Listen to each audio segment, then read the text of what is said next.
My sister asked me to leave the room so she could talk to my husband. I came back to them on my couch. My sister Lisa lost her husband Jimmy 2 years ago in a motorcycle accident. A year ago, she reached out and told us she was having a hard time adjusting to life without him and needed help. I found her a good therapist, and she slowly started getting her life back on track. My husband Rick felt bad for her and started spending more time with her to help her through it. At first, I was completely fine with this because she was finally becoming like my sister again. She started smiling. She started laughing. I was so happy for her, and so was Rick. But over the past 6 months, they started spending more and more time alone together. I got a little jealous and told my husband I would like it if we could spend more time together because I was feeling neglected. He said okay, but nothing changed. Today, my sister came to my house crying because she had a dream about Jimmy. Rick and I sat her down in the living room to comfort her.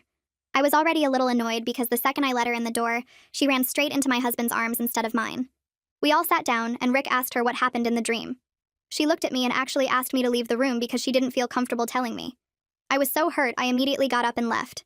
I sat in the other room tearing up for about 10 minutes when I heard a loud sound from the living room. I got up to check what happened, and I could not believe what I saw. They were having sex. On my couch. In my home. I ran out of the room because I thought I was going to vomit and locked myself in my bedroom. Rick walked in an hour later still shirtless and wouldn't even look at me. He mumbled something and sat on the edge of the bed. I was so angry that he couldn't even face me that I almost walked out right there. I asked him what the hell was going on between him and my sister. He sat there for minutes without saying anything while I cried my eyes out. I finally yelled at him to answer me. He whispered that he loved her. I lost it. I started screaming, how could he do this to me? Do these past 10 years mean nothing to him? I literally dropped to my knees and asked how could he betray me with my own sister and then tell me he loves her. He was quiet the entire time until I stopped. Then he said he had been regretting not experimenting with other women before we got married, and that he shouldn't have married the first girl he was ever with. I was stunned. I asked if he ever even loved me. He said yes, but that after spending time with Lisa, he realized she is who he wants to be with. I had no words. My entire life was falling apart in front of my eyes. I told him I might be pregnant. He said he would think about supporting me. Then he said he was leaving me to be with my sister. He apologized and told me I deserve better than him, and that if I agree to divorce him, he will give me everything. He just wants out of our marriage. In that moment, I felt like I hated him more than I have ever hated anyone. I screamed at him to get out and that he ruined my life, and I hope he's happy.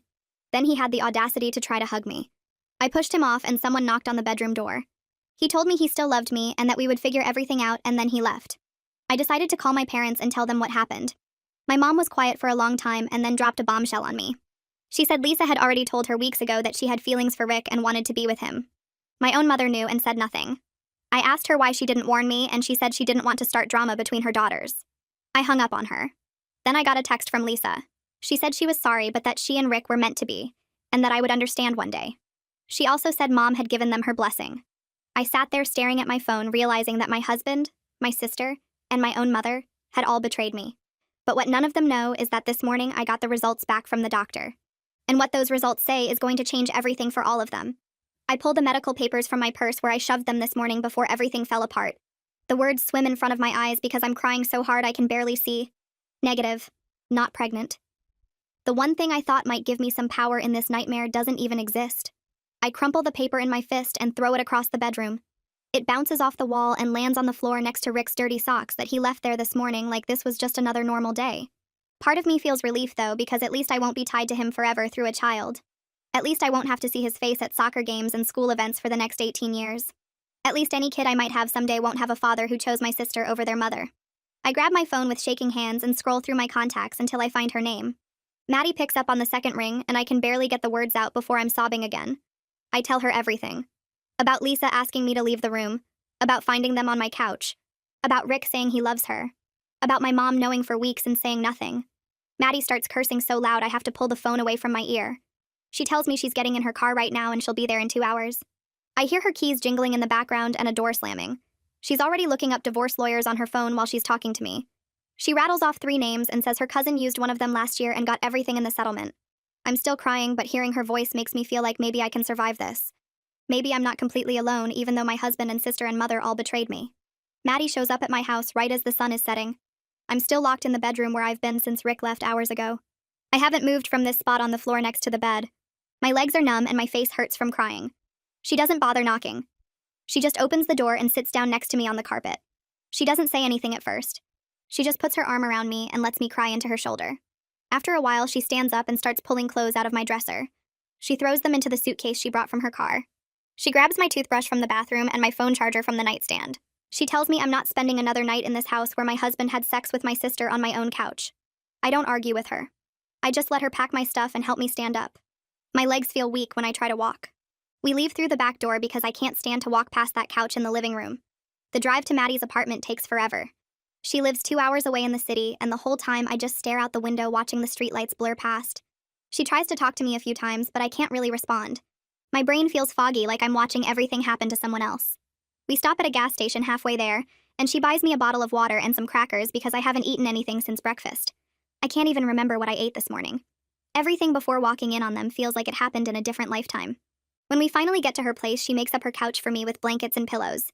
She tells me I can stay as long as I need to. She tells me we're going to get through this together. I believe her because I have to believe someone right now. The next morning, I wake up on Maddie's couch, and for about 3 seconds, I forget what happened. Then it all comes crashing back, and I feel like I'm going to throw up. Maddie is already awake, making coffee in her tiny kitchen. She slides my phone across the coffee table toward me and tells me I should probably look at it. I pick it up, and my stomach drops. 23 missed calls from Rick. 15 missed calls from Lisa. 8 missed calls from my mother. There are dozens of text messages, too, but I can't bring myself to read them. I can see the previews, though. Rick saying we need to talk. Lisa saying she's sorry. My mom saying I'm overreacting. I feel rage building in my chest like nothing I've ever felt before. Maddie watches me scroll through all the notifications, and then she takes the phone from my hands. She shows me how to block all 3 of their numbers. I watch their names disappear from my contact list one by one. It feels good to erase them like that, even though I know it doesn't actually solve anything. 3 days later, I'm sitting in a law office downtown meeting with Cameron Braun. Maddie's cousin used him for her divorce last year and said he was tough but fair. He's older than I expected, with gray hair and glasses that slide down his nose when he looks at his computer screen.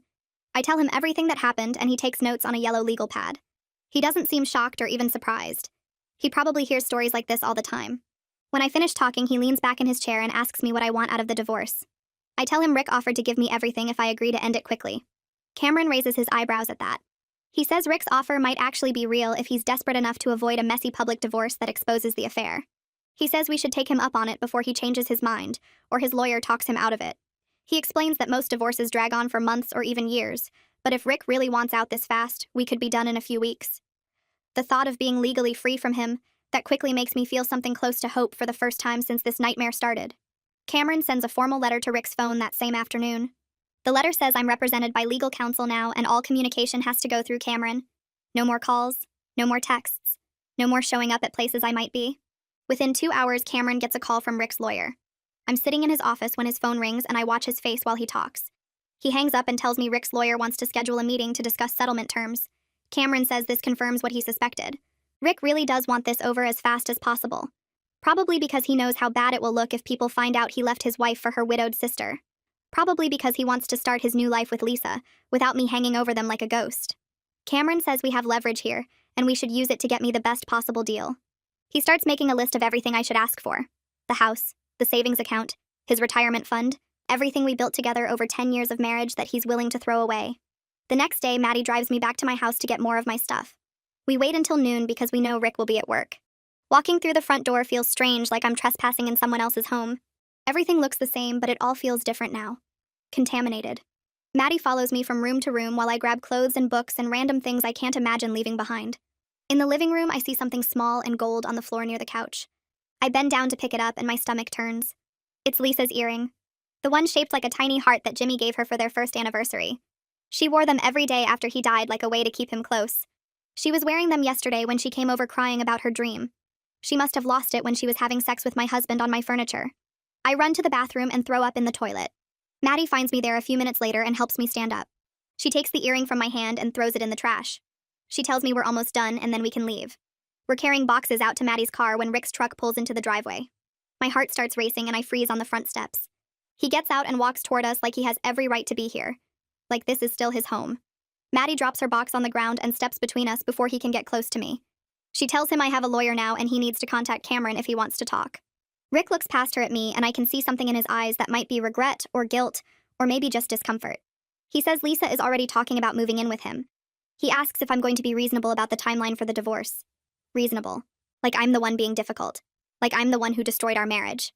Maddie tells him to leave or she's calling the police. He holds up his hands and backs away toward his truck. Before he leaves, he says one more thing. He asks if I got the test results back. I don't answer him.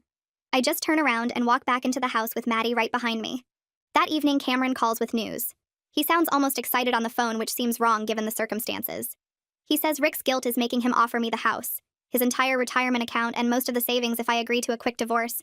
It's way more than I would get if we went to court and fought over everything. Cameron says I should take the deal before Rick comes to his senses. But something about accepting it makes me feel sick. Like I'm letting him off easy for what he did to me. Like I'm saying it's okay to destroy someone's life as long as you pay them enough money afterward. Cameron must hear the hesitation in my voice because he starts explaining the practical side. He says this settlement would set me up financially for years. I could finish school, start over somewhere new, build a life that doesn't include Rick or Lisa or my mother. He says revenge might feel good, but security feels better in the long run. I tell him I need time to think about it. He says I have 48 hours before Rick's lawyer wants an answer. The next morning, Maddie drives me to another office across town. This one belongs to Victoria Morrow, a therapist Maddie found through some online reviews. Victoria's office is small and painted light blue with plants on every surface. She has kind eyes and a soft voice that makes me want to cry before she even asks me anything. I sit on her couch and tell her everything. About my husband and my sister and my mother all working together to destroy my marriage. About how I feel like my entire life was a lie. About how I don't know who to trust anymore when the 3 people who were supposed to love me most all betrayed me. I cry through most of the session, and Victoria just sits there listening and handing me tissues from a box on the table. When I finally stop talking, she asks me what I want to do about Rick's settlement offer. I tell her it feels like letting him win. She leans forward in her chair and says something that shifts everything in my brain. She says taking the settlement isn't about letting him off easy. It's about securing my financial future so I can build a life without him. She says the best revenge isn't making him suffer. It's living well enough that he becomes irrelevant to my happiness. I sit with those words for a long time after I leave her office. I spend the rest of that week thinking about what Cameron and Victoria both said to me. The settlement really is good, and fighting Rick in court would drain me in every way possible. Maddie keeps telling me to take the money and run, but part of me still feels like I'm letting him buy his way out of what he did to me. On Thursday morning, my phone rings with a number I don't recognize. I almost don't answer it, but something makes me pick up. It's my father, and his voice sounds different from I've ever heard it before. He tells me he just found out about everything because my mother finally told him after I left. He says he had no idea Lisa and Rick were having an affair, or that my mother knew about it and kept it from me. He sounds angry in a way that scares me a little because my father never gets angry. He asks where I am, and if I'm safe, and if I need anything at all. I start crying again because this is the first time since everything happened that someone from my family has actually asked if I'm okay. He tells me he's coming to see me and that he wants to help however he can. We talk for almost an hour, and he keeps apologizing for not knowing sooner. He says if he had known, he would have stopped it, or at least warned me. I believe him because my father has never lied to me in my entire life. When we hang up, I feel something I haven't felt in days. Not happiness exactly, but maybe just a little bit less alone. The next day, Cameron calls again and says Rick's lawyer is pushing for an answer on the settlement. I tell Cameron I'll take it because I need to move forward with my life, and fighting would just keep me stuck in this nightmare. Cameron sounds relieved and says he'll draw up the papers. 3 days later, I'm sitting in Cameron's office signing document after document that officially end my marriage. My hand shakes while I write my name over and over. Cameron tells me Rick already signed his copies and that his lawyer delivered them this morning. I ask Cameron if Rick said anything, and Cameron shakes his head. He tells me Rick just signed everything and left without a word. Within a week, the legal part is done and my 10-year marriage is officially ending. It feels surreal to think that a decade of my life can be reduced to a stack of papers in a manila folder. I'm back at Maddie's apartment when I get a text from a number I don't have saved. The message says it's Thomas and he wants to talk to me if I'm willing. Thomas is Rick's older brother and we've always gotten along pretty well. I haven't heard from him since everything happened and I'm surprised he's reaching out now. I tell him he can call me and my phone rings 2 minutes later. Thomas sounds uncomfortable, but he starts talking anyway. He tells me he's sorry for what Rick did and that he tried to talk Rick out of it when he first found out about the affair. He says Rick wouldn't listen and kept insisting that he and Lisa were meant to be together. Then Thomas tells me something that makes me feel a tiny bit better, even though I know I shouldn't. He says Rick and Lisa are already fighting all the time because being together isn't what they thought it would be. Thomas says they built up this fantasy in their heads during the affair, but the reality is completely different. He tells me Lisa gets jealous whenever Rick talks to any other woman, and Rick is already getting annoyed with how demanding she is. Thomas says Rick mentioned to him that I never acted that way, and he's starting to realize what he gave up. I don't know what to say to that, so I just thank Thomas for calling and telling me. After we hang up, I sit there thinking about how Rick and Lisa are already miserable together. It should make me happy, but instead, it just makes me feel empty. The following week, I start the process of moving back into the house. Rick agreed to move out immediately as part of the settlement, so the house is legally mine now. Maddie takes time off work to help me, and we spend 3 days cleaning out everything that reminds me of Rick. We pack up his clothes and his books and his stupid golf clubs that he never actually used. Maddie's friend has a fire pit in her backyard, and we drag the couch from my living room out there one night. The couch where I found Rick and Lisa together. We pour lighter fluid on it and Maddie hands me the matches. I light the whole book on fire and throw it onto the couch. We stand there watching it burn and Maddie opens 2 beers. She hands me one and we drink while the couch turns to ash. It feels good to destroy something after feeling so destroyed myself. By the end of the week, the house looks completely different. Maddie helped me rearrange all the furniture and we painted the living room a light gray color that I picked out. We hung new curtains and bought new throw pillows and got rid of every single picture that had Rick in it. Walking through my house now almost feels like walking through a stranger's home, but at least it doesn't remind me of him anymore. I'm in the kitchen making coffee when someone knocks on my front door. I open it and my mother is standing there with a casserole dish in her hands. She tries to walk inside, but I block the doorway. She tells me she wants to talk and that we need to work this out because we're family. I tell her she chose Lisa over me when she kept the affair secret and she needs to leave. She starts crying and saying she was just trying to keep the peace between her daughters. I tell her there is no peace and there never will be. She says Lisa is family and family should stick together no matter what. I feel rage building up in my chest and I tell her she's right that family should stick together, which is exactly why she should have told me what was happening instead of helping Lisa destroy my marriage. She reaches for my arm, but I pull away. I tell her she needs to leave my property right now or I'm calling the police. She looks shocked, like she can't believe I would actually do that. She sets the casserole dish down on my front step and walks back to her car. I watch her drive away, and then I pick up the casserole and throw it in the trash without even looking at what's inside. That afternoon, I get an email notification on my phone. It's from Lisa, and the subject line says we need to talk. I almost delete it without reading, but curiosity gets the better of me. The email is long and goes on for paragraphs about how she and Rick have a deep spiritual connection that I couldn't possibly understand. She writes that they bonded over grief and loss, and that Rick helped her heal from Jimmy's death in ways no one else could. She says I should understand because I once loved Rick too, and I should want him to be happy. She actually writes that she hopes one day I can forgive her, and we can be sisters again. The whole thing makes me want to throw my phone across the room. I forward the email to Maddie without responding to Lisa. Maddie calls me 10 minutes later, and we spend an hour laughing bitterly at how Lisa managed to make herself the victim in all of this. Maddie reads parts of the email out loud in a mocking voice, and it feels good to laugh even though nothing about this situation is actually funny.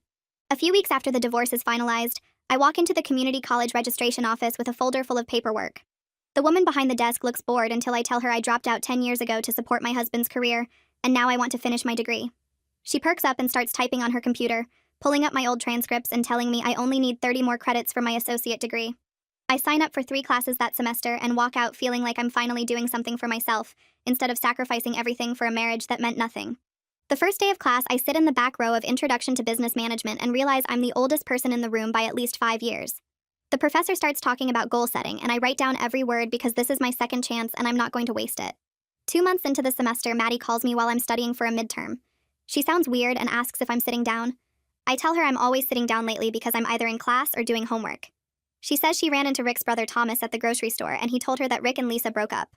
I stop writing mid-sentence and ask her to repeat that. She says they only lasted 8 months together before everything fell apart, because they couldn't handle the guilt and the judgment from everyone who knew what they did. Thomas told her that Rick tried to reach out to me through him, but Maddie already knows what I told Thomas when he asked. I have zero interest in hearing anything Rick has to say about anything ever again.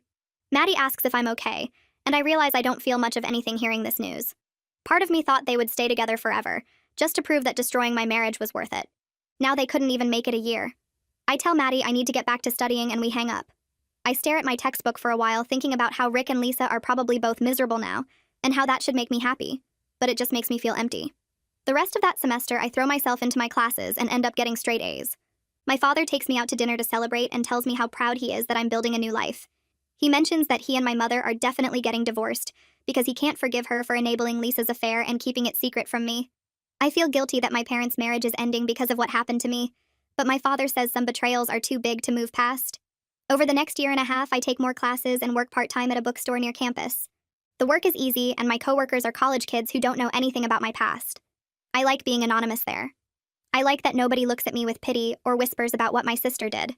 Thomas texts me occasionally to check in, and one day he mentions that Rick is dating someone new. He says Rick seems to have finally accepted that we're never getting back together. I read the message twice and wait for some kind of emotional reaction, but nothing comes. No anger, no jealousy, no sadness, just complete indifference to what Rick does with his life now. I text Thomas back thanking him for letting me know, and then I delete the message thread. 2 years after the divorce, I walk across the stage at the community college graduation ceremony in a cap and gown. My father and Maddie are in the audience cheering louder than anyone else when they call my name. After the ceremony, we go out for lunch and Maddie gives me a card with a gift certificate for new work clothes. My father hands me an envelope with a check inside to help me start my career. I cry a little because this is my family now. Not Rick, not Lisa, not my mother.